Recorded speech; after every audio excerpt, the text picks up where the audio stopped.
Governor Johnson, you have said you're an advocate of getting out of Afghanistan tomorrow. You've also said that you'd support a Democratic plan to establish a timetable with an end date for withdrawal of U.S. troops in Afghanistan. Are you worried at all about providing a specific end date, and that possibly would enable the Taliban to move in the day after the U.S. troops left? Well, first of all, I'm not in favor of a timetable. I'm in belief that that timetable should be tomorrow, and I realize that tomorrow may involve several months. I was opposed to us going into Iraq from the beginning. I really thought that there was no threat to our national security. I really thought that if we went into Iraq, we would find ourselves in a civil war to which there would be no end. And I thought we had the military surveillance capability to see Iraq roll out any weapons of mass destruction. And if they would have done that, we could have gone in and dealt with that. Afghanistan, originally, I was completely supportive of that. We were attacked. We attacked back. That's what our military is for. And after 6 months, I think we'd pretty effectively taken care of al-Qaeda. But that was 10 years ago. We're building roads, schools, bridges, and highways in Iraq and Afghanistan, and we're borrowing 43 cents out of every dollar to do that. In my opinion, this is crazy. And then looking at Libya right now, I'm in a position right now where I'm issuing opinions on everything right away. My opinion on Libya is I'm opposed to it A through Z. Thank you, Governor. Raise your hand if you would support a resumption of waterboarding under any circumstances. Under certain circumstances or any circumstances? Under certain circumstances. Certain or any? Under any circumstances that you could imagine, not all. Sure, I'll do it. Okay. So just to be clear, Governor Johnson. Governor Johnson, the nation's unemployment rate is 8.8%. And this week, jobless claims rose to their highest level in 8 months. Among your proposals for getting the private sector to start hiring are eliminating corporate income tax, doing away with the federal minimum wage law, and to stop extending unemployment benefits. Isn't that just a windfall for big business? Well, absolutely not. I think that repealing or doing away with the corporate income tax is simply getting us back to where we were. And we need to understand that the corporate income tax is a double tax, that we all own the corporations, and when income gets distributed to us, we pay the tax on that. So we have the highest corporate income tax in the world right now. Let's abolish it. Let's make it the way that it was to begin with. And that will literally create tens of millions of jobs overnight, because this country will be the only place to establish, grow, build, nurture business. Why won't that happen? And then with regard to unemployment benefits, I'm in the camp one that believes that we as individuals, we need a help. We need a bit of help. So government helps out, but at the point at which it runs out, that's when we really deal with the problems that we have. And as individuals, that's when we deal with those problems. So does government actually perhaps make the problem worse as opposed to better by having a finite amount of time that you would receive unemployment benefits? Wait, no, this is like 9 questions for all these guys and none for me. So well, the fair tax, the fair Johnson thing here. Just okay. All right. It's okay. I got a question for you right here, sir. Oh, good. Okay. Good. Governor Johnson, I'm glad to get to you, sir. Great, thanks. There you go. You say that Medicare and Medicaid should be cut almost in half, turned into block grants, and that the state should, in effect, run health care. Won't Democrats be able, in the 2012 campaign, to tell seniors, if they follow your plan, that the Republicans want to take away their Medicare?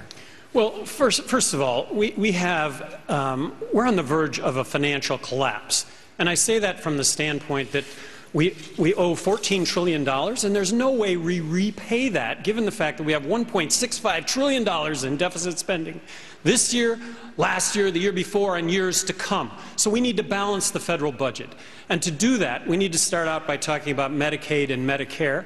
And I think by cutting Medicaid and Medicare by 43%, block granting the states 50 laboratories of innovation, all out in this notion of best practices, would in fact develop best practices for the delivery of health care to the poor and those over 65. And that if we don't do this, we're going to find ourselves bankrupt, which is where we're finding ourselves.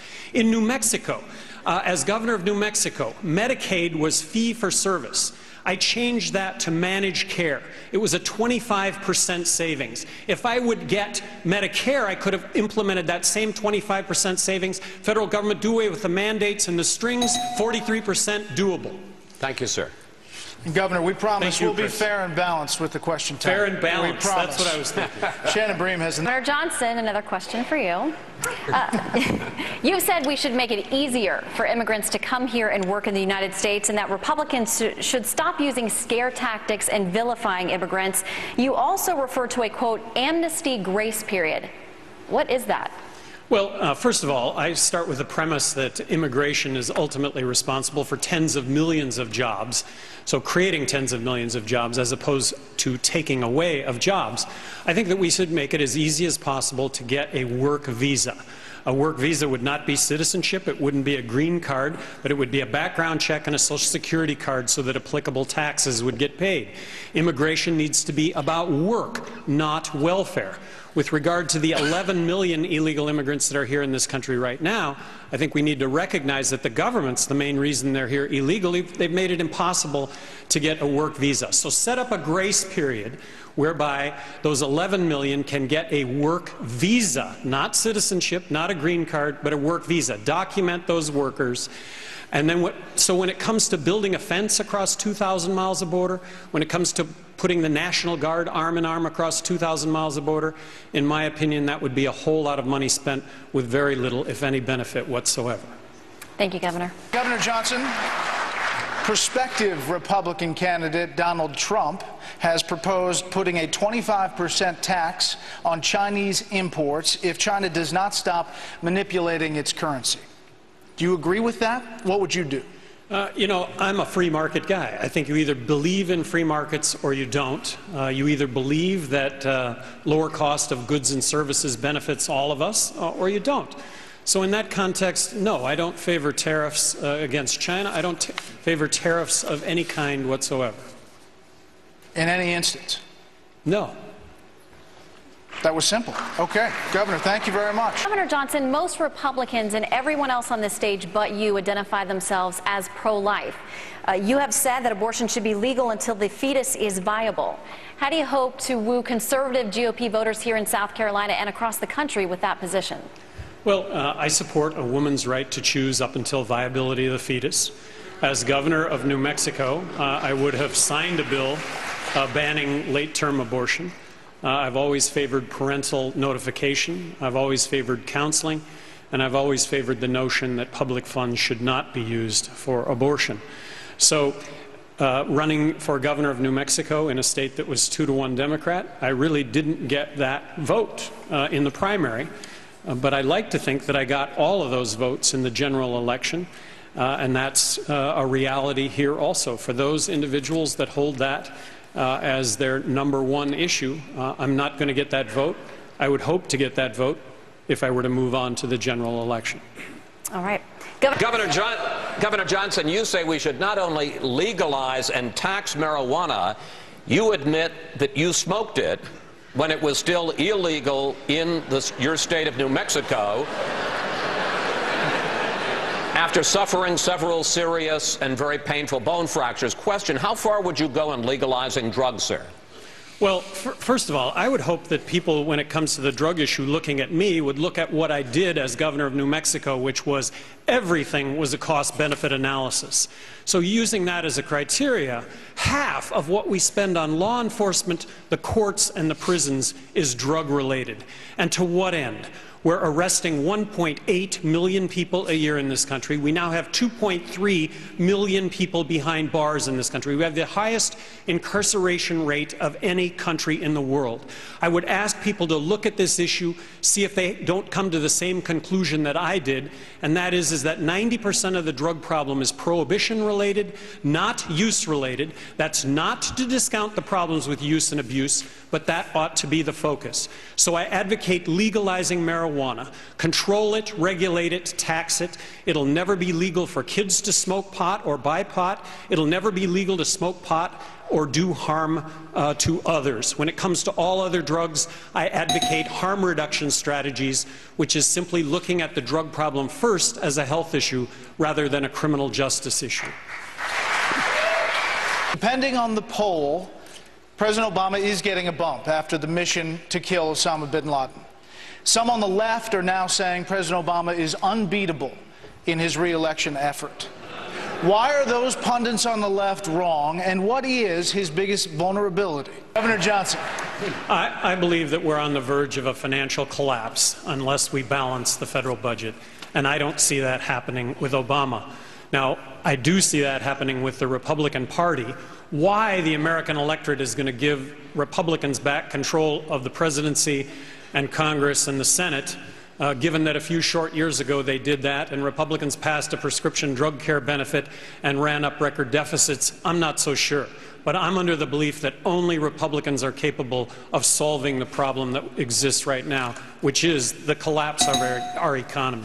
Governor Johnson, if you had a reality TV show like Donald Trump does, what would it be? Wow. I'm stumped. I'm really stumped. You know, I'm an active guy, so reality TV for me would be to spread this whole notion of physical activity and competition and the notion that we should all live in the present. I don't think it would be Donald Trump's show. I don't think it would be Sarah Palin's show either, crawling on her hands and knees up the ice fall in Alaska. But